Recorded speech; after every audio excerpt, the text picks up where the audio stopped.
Hello दोस्तों, आप सभी का स्टडी विद कॉन्सेप्ट चैनल पर बहुत बहुत स्वागत है। दोस्तों, आशा है कि आप सभी अच्छे होंगे। और आज जैसा कि मैंने पहले वीडियो में आपको बताया था कि एनसीईआरटी का हम डिस्कशन करेंगे, और जैसा कि एनसीईआरटी कौन कौन से महत्वपूर्ण है उसको मैंने बता दिया है, और बाकी कुछ बची हुई है उनको ग्रुप में शेयर कर दिया जाएगा। आप ग्रुप में से एनसीईआरटी को डाउनलोड करके पढ़ सकते हैं। लेकिन स्टूडेंट्स का बीच में सबसे बड़ा जो क्वेश्चन ये होता है, चाहे वो बिगिनर हो चाहे बहुत साल से तैयारी कर रहे हो, कई बार हम समझ नहीं पाते हैं कि आखिरकार एनसीईआरटी पढ़े तो कैसे पढ़े। बहुत सारे दोस्त हैं, बहुत सारे लोगों को देखा है मैंने, किताबें खरीद के रख देते हैं, पढ़ते भी हैं, लेकिन उनमें से आउटपुट उतना नहीं निकाल पाते जितना निकालना चाहिए। और वो भी किसी भी स्टेट पीसीएस की एग्ज़ाम के लिए, यूपीएससी के लिए, कोई भी कंपटीशन की एग्ज़ाम के लिए, आपके लिए अगर आपने एनसीईआरटी पढ़ी है, बहुत ही अच्छे से पढ़ी है। पढ़ने का मतलब यह है कि अच्छे से पढ़ी हो, ऐसा नहीं कि कहानी की तरह उसको पढ़ के रख दो। अब सवाल ये आता है हमारे मन में कि आखिरकार अच्छे से पढ़े तो कैसे पढ़े, कैसे समझें। तो जितना मैं समझ पाया हूँ, जितना मैंने सीखा है, उसी एक्सपीरियंस के माध्यम से आपको मैं ये बताना चाहूँगा कि एनसीईआरटी पहली बात तो कितनी महत्वपूर्ण क्यों है, और दूसरी बात इसको क्यों पढ़ना चाहिए और किस तरीके से पढ़ना चाहिए, वो आपको इस वीडियो के माध्यम से मैं शेयर करूँगा। और मैं अभी आपके साथ एक एनसीईआरटी है 6ठी क्लास की सिविक्स की, छोटी सी एनसीईआरटी है, कॉमन सी एनसीईआरटी है, 6ठी क्लास की है, लेकिन आप देख सकते हैं कि उसमें से कितनी चीज़ें आपके काम की होंगी। तो अब जा कर के मैं क्या करूँगा कि आपके लिए एक चैप्टर है उसको डिस्कशन करूँगा, उसको बताऊँगा कि किस तरीके से प्री और मेंस के क्वेश्चन यहाँ से आते हैं, और कौन सी चीज़ हमारे लिए इम्पोर्टेंट होती है, किस तरीके से हमें ये पढ़नी चाहिए, वो सारी बातें इस वीडियो में डिस्कशन होगी। और आप सभी से निवेदन है कि आप इस वीडियो को ज़्यादा से ज़्यादा शेयर करें। अगर नए हो तो यूट्यूब को सब्सक्राइबर करें और वीडियो को लाइक करें। तो इसी क्रम में आगे बढ़े तो सबसे पहले देखते हैं कि हम एनसीईआरटी का आखिरकार महत्व क्या है। आखिरकार आपने देखा होगा कि एनसीईआरटी है, इसका महत्व क्या है, तो वो हम डिस्कशन करेंगे आपके साथ। तो सबसे पहला महत्व, जैसा कि मैंने लिखा है कि एनसीईआरटी है, वो मुख्य रूप से आपकी कॉन्सेप्ट को क्लियर करती है। कॉन्सेप्ट का मतलब अगर मैं दूसरी बात में बोलूँ तो आपकी समझ बढ़ाती है। क्या बढ़ाती है? समझ बढ़ाती है। दोबारा, समझ बढ़ाती है। क्या बढ़ाती है? समझ बढ़ाती है। अब समझ कैसे बढ़ाएगी? समझ बढ़ाएगी आपकी कि किसी टॉपिक के बारे में जानकारी देगी, आपको टॉपिक के बारे में जानकारी देगी, ठीक है ना, टॉपिक के बारे में जानकारी देगी। और वो टॉपिक आपका प्री और मेंस, यहाँ से सीधे क्वेश्चन पूछे जा सकते हैं, सीधे या अप्रत्यक्ष रूप से, कह सकते हैं हम अप्रत्यक्ष रूप से यहाँ से प्रश्न पूछे जाते हैं। अब वो कैसे पूछे जाते हैं उनको मैं आपके साथ बताऊंगा। ये किसी भी टॉपिक के बारे में आपकी समझ है उसको विकसित कर देगी, क्योंकि 6ठी क्लास की एनसीईआरटी बहुत ही, कोई भी एनसीईआरटी बहुत ही अच्छे से एक्सप्लेन किया गया है, एग्जाम्पल दिए गए हैं, चित्र दिखाए गए हैं, ताकि आप किसी भी टॉपिक को अच्छे से समझ जाएं, और जब आपसे एग्जाम में पूछे जाए तो आप अच्छे से समझ के उत्तर दे सकें। क्योंकि सबसे पहले हमारा जो टॉपिक है उसको समझ में आना ही हमारी पहली प्रायोरिटी है, क्योंकि अगर आप टॉपिक को समझ गए तो उसके बाद हम उसकी सबकी चीज़ें समझ जाएंगे। तो इसमें आपको बताया जाएगा कि किस तरीके से कॉन्सेप्ट को आप क्लियर करती है, और प्री मेंस के क्वेश्चन किस तरीके से यहाँ से आते हैं, बहुत ज़्यादा महत्वपूर्ण होती है। इसके अलावा फैक्ट, जैसा कि मैं हमेशा आपके साथ डिस्कशन करता हूँ कि फैक्ट आपके लिए बहुत इंपॉर्टेंट होते हैं, क्योंकि जो भी फैक्ट होते हैं वो आपके क्वेश्चन में मार्किंग। फैक्ट का क्या महत्व होता है, सबसे बड़ी बात है। देखो, पहली बात तो कई लोगों के मन में ये नहीं आता होगा फैक्ट है क्या है। फैक्ट यानी कि यानी कोई डाटा, कोई रिपोर्ट, कोई एग्जाम्पल, जो किसी आप जो बात कह रहे हो उसको सही साबित करने के लिए प्रस्तुत किया जाता है। फॉर एग्जाम्पल, यदि मैं कहता हूँ कि विविधता या सांस्कृतिक विविधता के पीछे किसी देश का इतिहास और भूगोल होता है। अब ये बात मैंने इतनी सी बोल दी, क्वेश्चन आपसे पूछ लिया, ऐसे ही क्वेश्चन आते हैं, आपसे पूछ लिया जाता है कि जैसे छोटा सा क्वेश्चन आपसे लिख देते हैं, मैं क्वेश्चन यहाँ लिख रहा हूँ कि किसी, ये है इस किताब में, इसलिए बोल रहा हूँ, मैं इस टॉपिक में जब हम डिस्कशन करेंगे तो इसमें है, इसलिए इसको डिस्कशन कर रहा हूँ। किसी क्षेत्र की सांस्कृतिक विविधता, सांस्कृतिक मतलब कल्चरल डाइवर्सिटी, कल्चरल में रहन सहन, खान पान, धार्मिक विविधता भी आ जाती है, नृजातीय पहचान भी आ जाती है ना। इसके अलावा उनकी जो वस्त्र है ये भी उसमें आ जाते हैं। तो सांस्कृतिक, किसी क्षेत्र की सांस्कृतिक विविधता, या हम कह सकते हैं किसी क्षेत्र की विविधता को उसका भूगोल और इतिहास निर्धारित करता है। आपसे एक क्वेश्चन पूछ लिया, मान लीजिए आपसे 110 नंबर का 10 मार्क का पूछ लिया, या पीसीएस में मान लें 5 मार्क्स का पूछ लिया, तो आप इसका उत्तर किस तरीके से देंगे। मैंने आपको क्वेश्चन बोला है, जैसे ही हम इस टॉपिक को खत्म करेंगे निश्चित रूप से आपको इसका उत्तर मिल जाएगा। तो किस तरीके से आपकी चीज़ें, इसमें आपको फैक्ट भी मिलेंगे कि किस तरीके से, एग्जाम्पल भी दिए जाएंगे, तो किस तरीके से ये हमारे लिए महत्वपूर्ण हो सकती है, इसलिए इसको देखेंगे।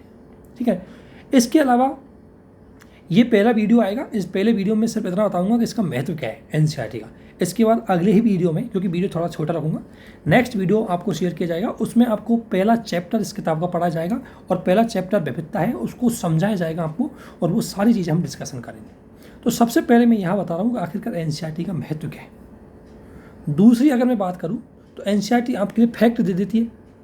फैक्ट यानी कि आपको एग्जाम्पल देगी, आपको कोई डेटा दे देगी, आपको कोई रिपोर्ट दे देगी। ठीक है ना, तो वो आपको बताया जाएगा कि कैसे ये डेटा फैक्ट देती है। ठीक है, जैसे इसमें आपको मिल जाएंगे ये फैक्ट वगैरह, या आपको एग्जाम्पल मिल जाएंगे। ठीक है ना, ये सारी चीज़ें किसी हम धार्मिक विविधता, ये सारी चीज़ें आपको बताई जाएगी, तब समझेंगे। ठीक है ना, अभी आप समझ लो किस तरीके से फैक्ट देती है। इसके अलावा एग्जाम्पल भी देती है। एग्जाम्पल जैसे मैंने इसी क्वेश्चन की बोली है कि किसी क्षेत्र की विविधता उसके भूगोल और इतिहास पर निर्भर करती है। तो भूगोल यानी कि ज्योग्राफी, कैसे वहाँ विविधता लाएगी, तो इसमें आराम से एग्जाम्पल दिया है आपको। जैसे एग्जाम्पल दिया है, देखो लद्दाख जम्मू कश्मीर है, उसकी भौगोलिक स्थिति क्या है कि वो रेगिस्तानी है, वो पहाड़ी है, और ऐसी स्थिति के कारण वहाँ मुख्य रूप से, अगर एक तो खान पान में क्या होगा, एक तो पहनावे में क्या हो जाएगा, ऊन हो जाएगा, क्योंकि वहाँ एक तो ठंडा है, तो पहनावे की विविधता आ गई, यानी कि ज्योग्राफी की वजह से उनके पहनावे की विविधता आ गई। इसी प्रकार इसी ज्योग्राफी की वजह से उनकी खान पान की विविधता आ गई। ये देखो, लोग चूँकि वहाँ आपको पता है ग्रीनरी चीज़ें नहीं पाई जाती, क्योंकि सूखा है, इसलिए वहाँ शाकाहारी ना होकर के मांसाहारी ज़्यादा है। तो इसी वजह से ज्योग्राफी की वजह से वहाँ मांसाहारी ज़्यादा है, अर्थात ज्योग्राफी किसी क्षेत्र की खान पान की विविधता को प्रभावित करती है। ठीक है, इसके अलावा चूँकि यह क्षेत्र मुख्य रूप से, यहाँ क्षेत्र की अगर मैं बात करूँ तो ये क्षेत्र मुख्य रूप से अगर बात करें तो यहाँ मुख्य रूप से एक तो यहाँ बौद्ध धर्म का तो पहले से ही निवास था, और इसके अलावा इसमें इस्लामी व्यापारी आए, और इसी वजह से मध्य एशिया से जो व्यापारी आए, इसकी वजह से यहाँ पर धार्मिक विविधता आई। तो धार्मिक विविधता के पीछे क्या कारण, यहाँ इतिहास। तो एग्जाम्पल देना कि जम्मू कश्मीर में जो धार्मिक विविधता है उसके पीछे कहीं ना कहीं इतिहास है, क्योंकि मध्यकाल के दौरान मुसलमान यात्री आए या मुसलमान आक्रमण हुए, जिसके कारण वो मुसलमान धर्म बढ़ा। और इसके अलावा ऐतिहासिक रूप से बौद्ध संगतियाँ हुई थी वहाँ पर कश्मीर में, और इसी कारण से वहाँ बौद्ध धर्म पहले से ही था। आपने सुना होगा जो बौद्ध संगति है, शायद दूसरी बौद्ध संगति कुंडनवन कश्मीर में हुई थी, तो वो यहाँ पर चौथी बौद्ध संगति, एग्जाम मुझे एग्जैक्ट पता नहीं, एक बौद्ध संगति हुई थी यहाँ पर, मैं भी आपको कंफर्म करता होता। तो चौथी बौद्ध संगति है कुंडनवन में हुई थी कनिष्क के समय।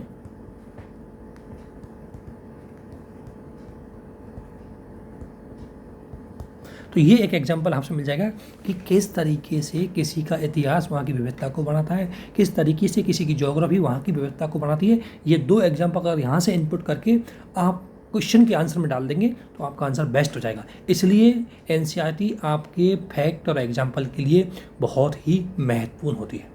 ठीक है ना, तो यहाँ आप इसको समझ गए होंगे, मैं आपको डिस्कशन कर रहा हूँ।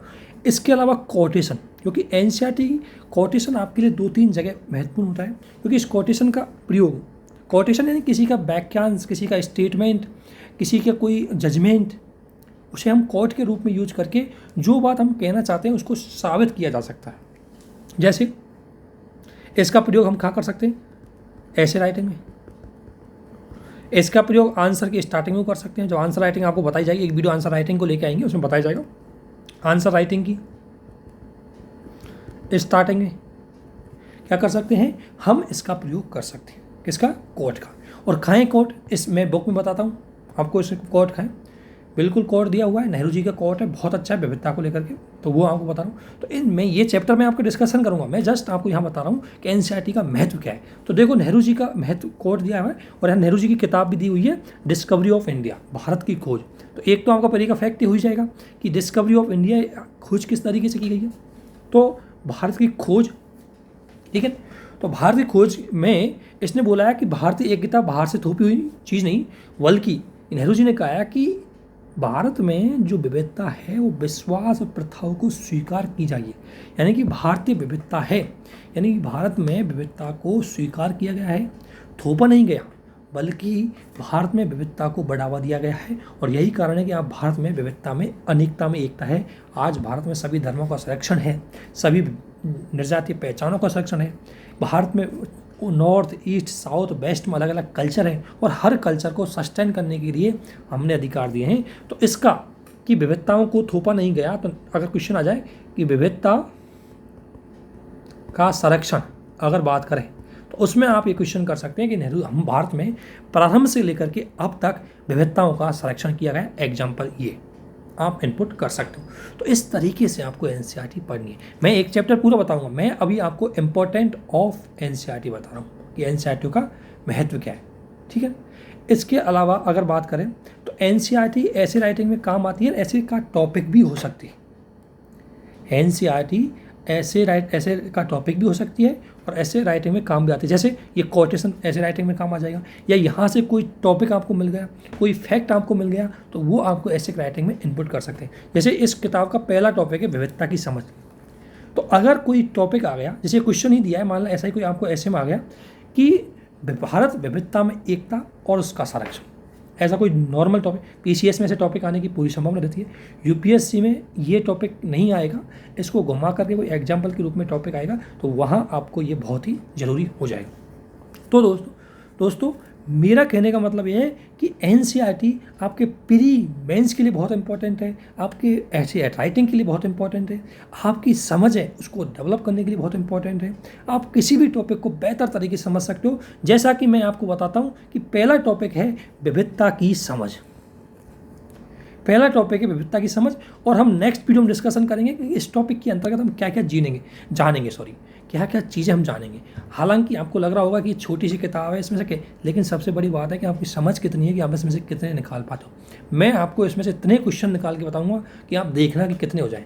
तो अभी मैं आपको बताता हूँ, बहुत सारे क्वेश्चन इसमें से निकालूंगा, आपके सामने कुछ क्वेश्चन आए हुए हैं उनको भी शेयर करूँगा। अब हमारा कोई भी टॉपिक जब आप पढ़ो, चाहे इस किताब का पढ़ो, चाहे आप कोई स्टैंडर्ड बुक पढ़ो, चाहे आप किसी भी प्रकार की चीज़ों पढ़ो, सबसे पहले आपके मन में आना चाहिए कि हमारे सिलेबस में कहाँ पर है ये सिलेबस में। तो विविधता भारत के सिलेबस में एक तो जीएस फर्स्ट में है, मैंने आपको बताया था, जहाँ पर सामाजिक समाज सोसाइटी में जहाँ भारतीय समाज है वहाँ पर है ये, क्योंकि भारतीय समाज की पहली विशेषता उसकी विविधता है। तो ये जीएस फर्स्ट में हो गया। इसके अलावा विविधता का यूज खा सकता है, किसी ऐसे में आ सकता है।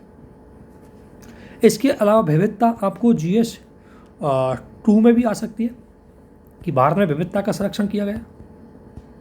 तो इस तरीके से ये टॉपिक इतना सा आ सकता है। इस टॉपिक में जब हम डिस्कशन करेंगे नेक्स्ट वीडियो में, जो वीडियो मैं आपके साथ शेयर करूंगा नेक्स्ट वीडियो, उसमें हम डिस्कशन करेंगे कि विविधता क्या है, विविधता का मतलब क्या है, विविधता कैसे स्थापित होती है, विविधता के कौन कौन से कारक, कैसे मतलब विविधता के कारक कौन से हैं, जैसे क्या भूगोल है इसका जिम्मेदार, क्या इतिहास है इसका जिम्मेदार, क्या धर्म है इसका जिम्मेदार, क्या विविधता के पीछे कौन कौन से कारक हैं, क्या भूगोल है, क्या इतिहास है, क्या धर्म है, या निर्जातीय पहचान है, या क्षेत्रीय क्षेत्र है, ये समझेंगे इसमें। और बताऊंगा एक एग्जाम्पल के साथ कि किस तरीके से हर कारक जुड़ा हुआ है। फिर क्यों, आखिर विविधता क्यों होती है, तो विविधता इन कारकों की वजह से ही होती है।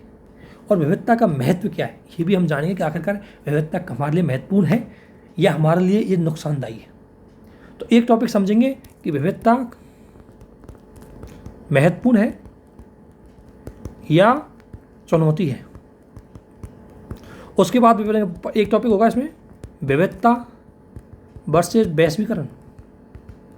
क्या वैश्वीकरण ने विविधता को बढ़ाया है या घटाया है, ये देखेंगे। ठीक है, इसके अलावा विविधता के समक्ष चुनौतियां देखेंगे, है ना, और विविधता में एकता देखेंगे। भारत में विविधता में एकता कौन कौन सी है, विविधता में एकता का मतलब क्या है। तो आप अनुमान लगा सकते हो कि ये छोटा सा टॉपिक आपकी कितनी बड़ी जानकारी देगा, और इस तरीके से आपको एक एक किताब पढ़नी है। दोस्तों, इस वीडियो को ज़्यादा से ज़्यादा शेयर करो।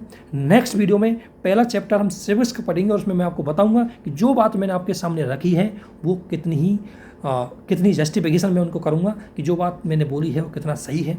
आप नेक्स्ट वीडियो में देख लेना। बने रहिए मेरे साथ। थैंक यू, धन्यवाद।